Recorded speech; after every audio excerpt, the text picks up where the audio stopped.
Em nói em cần đôi tay ôm lấy em và dắt em đến những chốn yêu xa ngàn mây.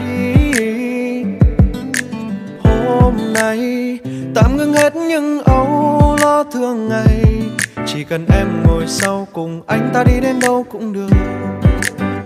Nếu như một ngày anh không giống như em từng trông mong, chẳng ôm được thế giới, liệu em có yêu không? Vì anh ôm được mỗi trái tim thật nhỏ bé của người anh yêu. Có em thật ấm áp như một bài hát anh phiêu. Mình giữ nhau thật chặt nhé, nếu đi ta cùng đi. Mọi bão giông đều qua khi con tim cùng theo lý trí. Giờ gió đông lạnh giá lắm, cứ yên tâm còn anh và nắng vàng cùng sưởi ấm để em cảm thấy yêu thương nhiều hơn. Việc của em là yêu anh, có mưa giông thì để anh lo. Chẳng hứa xua được mây đen, nhưng bình yên khi bên anh. Tìm thấy em người anh yêu, lúc yêu thương tựa như nắng cuối chiều. Từ nay em sẽ làm cuộc sống tốt hơn bao điều.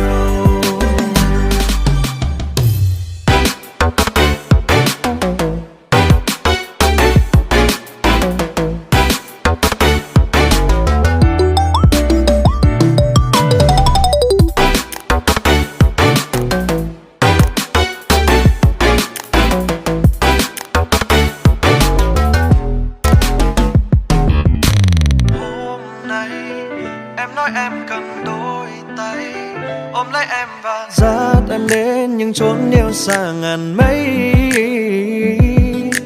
Hôm nay tạm ngưng hết những âu lo thường ngày, chỉ cần em ngồi sau cùng anh ta đi đến đâu cũng được. Nếu như một ngày anh không giống như em từng trông mong, chẳng ôm được thế giới, liệu em có yêu không? Vì anh ôm được mỗi trái tim thật nhỏ bé của người anh yêu. Có em thật ấm áp như một bài hát anh phiêu. Mình giữ nhau thật chặt nhé, nếu đi ta cùng đi. Mọi bão giông đều qua khi con tim cùng theo lý trí. Giờ gió đông lạnh giá lắm, cứ yên tâm còn anh và nắng vàng cùng sưởi ấm để em cảm thấy yêu thương nhiều hơn. Việc của em là yêu anh, có mưa giông thì để anh lo. Chẳng